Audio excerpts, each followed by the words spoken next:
오늘은 삶을 제사로 드립니다 라는 제목으로 주님의 마음을 나눕니다. 로마서는 크게 두 부분으로 나눌 수 있습니다. 마침 인사를 제외하면 1장에서 11장까지와 12장에서 15장까지입니다. 첫 번째 1장에서 11장은 바울이 자신의 복음을 교리적이고 체계적으로 진술한 부분이고, 두 번째 12장에서 15장은 그 복음이 실제 삶과 공동체 안에서 어떻게 구현되어야 하는지를 실천적으로 권면하는 부분입니다.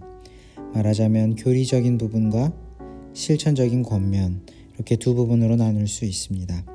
쉽게 말해서 1장에서 11장의 논증을 바탕으로 12장부터는 이제 이 복음대로 살아내야 합니다 라는 이야기를 시작한다라고 볼 수도 있을 겁니다. 지난 1장에서 11장의 내용을 기억해 보면 좋겠습니다. 바울이 1장에서 11장에서 전한 복음의 핵심은 다름 아닌 하나님의 은혜입니다. 모든 사람이 하나님 앞에 예외 없이 죄인이지만 하나님께서는 그 모든 사람에게 예외 없이 사랑과 자비를 베푸시는 은혜의 하나님이십니다. 구원은 사람이 수고하고 노력한다고 성취할 수 있는 게 아니라 오직 하나님의 은혜로 선물 받을 때에만 얻을 수 있다라는 겁니다. 이것이 로마서 전반부에서 바울이 전한 복음의 내용입니다. 그리고 이어지는 메시지가 우리가 잘 아는 로마서 12장 1절에서 2절까지의 말씀입니다. 그러므로 형제들아, 내가 하나님의 모든 자비하심으로 너희를 권하노니 너희 몸을 하나님이 기뻐하시는 거룩한 산제물로 드리라. 이는 너희가 드릴 영적 예배니라. 너희는 이 세대를 본받지 말고 오직 마음을 새롭게 함으로 변화를 받아 하나님의 선하시고 기뻐하시고 온전하신 뜻이 무엇인지 분별하도록 하라. 이 말씀은 로마서 전체에서 분수령과 같은 선언입니다. 그러므로 라는 접속사는 앞선 복음의 모든 설명이 바로 이 삶을 위해 주어졌음을 암시하는 듯합니다. 말하자면 바울은 로마서 12장부터 본격적으로 지금까지 증언했던 하나님의 은혜에 응답해야 한다고 말하기 시작하고 있는 겁니다. 그 응답이 바로 전인격적인 헌신과 변화된 삶을 보여드리는 것인 것이죠. 그리고 12장 3절부터는 전인격적인 헌신이 어떤 모습이어야 하는지를 구체적으로 소개합니다. 오늘 우리가 읽은 9절에서 13절도 바로 그중 한 부분입니다. 9절에서 13절까지의 말씀을 제가 봉독하겠습니다. 사랑에는 거짓이 없나니 악을 미워하고 선에 속하라. 형제를 사랑하여 서로 우애하고 존경하기를 서로 먼저 하며 부지런하여 게으르지 말고 열심을 품고 주를 섬기라. 소망 중에 즐거워하며 환난 중에 참으며 기도에 항상 힘쓰며 성도들의 쓸 것을 공급하며 손 대접하기를 힘쓰라. 이 본문에는 마치 갈라디아서에서 바울이 말한 성령의 열매를 연상케 하는 권면들이 모여 있습니다. 그러나 훨씬 더 구체적입니다. 하나님의 은혜를 체험한 사람이 가져야 할 삶은 무엇인가요? 한 절씩 보겠습니다. 9절은 사랑하되 거짓이 없이 사랑을 품으라고 이야기합니다. 또한 선을 추구하는 것을 넘어서 악을 미워하기까지 양선을 이루어야 하죠. 또 10절은 공동체를 사랑하되 사랑받기를 기다리기보다 먼저 사랑하는 것이 하나님의 자녀라고 이야기하는 듯합니다. 또 11절은 부지런하여 게으르지 않고 성실하게 주님을 섬기되 이 섬김이 건조하거나 무기력하게가 아니라 열정을 가지고 섬기는 자가 되어야 한다라고 이야기를 하고 있습니다.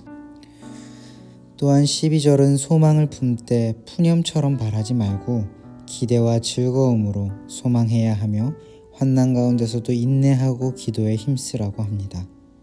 끝으로 13절은 성도들의 필요를 채우고 대접하는 이 물질적인 헌신도 아끼지 않는 사람이 하나님의 자녀들이라 이야기를 합니다. 바울은 은혜를 경험한 사람이라면 이러한 열매들이 삶 속에서 자연스러워야 한다고 말하고 있는 셈입니다. 이제 우리의 삶을 돌아보면 좋겠습니다. 이 권면들을 들으면서 혹 하나님의 은혜 가운데 이미 잘 실천하고 있는 것들이 있다면 하나님께 감사의 기도를 드리면 좋겠습니다.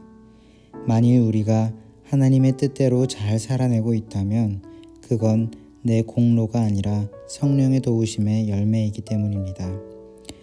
바울이 로마서를 통해 끊임없이 전하는 중요한 메시지 중 하나가 바로 이것이죠.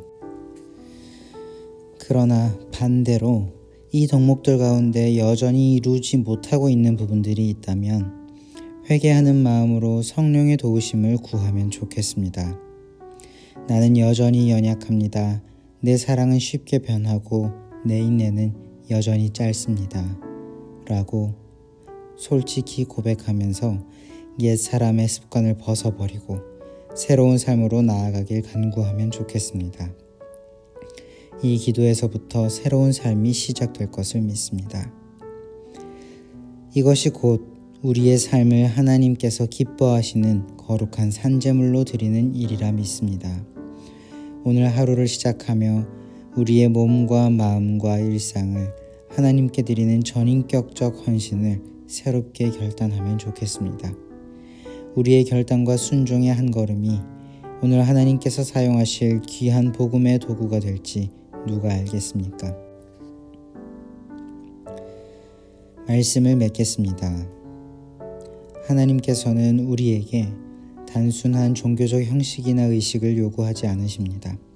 그분은 삶 전체를 제사로 드리는 참된 예배자를 찾고 계십니다. 로마서의 복음은 우리가 은혜로 구원받았고 나아가 그 은혜에 응답하는 새로운 삶으로 부름받았다고 증언합니다. 오늘 하루 거짓 없는 사랑, 환난 속 인내, 열정적인 섬김과 기도의 삶, 그리고 나눔과 대접을 아끼지 않는 실천으로 우리의 삶을 하나님께 산제물로 드리면 좋겠습니다. 하나님께서 우리의 헌신을 기뻐 받으시고 그것을 통해 세상을 새롭게 하실 것을 믿습니다. 기도하겠습니다. 하나님 아버지, 오늘 말씀을 통해 우리의 삶이 산제사로 드려져야 함을 깨닫습니다.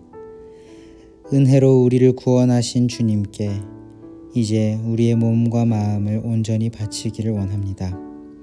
거짓 없는 사랑을 품게 하시고 악을 미워하며 선을 따르게 하옵소서. 환난 중에도 인내하고 소망 가운데 즐거워하며 항상 기도에 힘쓰는 우리가 되게 하여 주옵소서. 성도들을 섬기고 나누며 대접하기를 기쁨으로 여기는 주님의 자녀가 되기를 원합니다. 우리의 헌신이 형식이 아니라 진정한 영적 예배가 되게 하시고 우리의 순종을 통해 하나님의 나라가 이 땅 가운데 드러나게 하여 주옵소서. 감사합니다. 이 모든 말씀 우리 주 예수 그리스도의 이름으로 간절히 기도합니다. 아멘.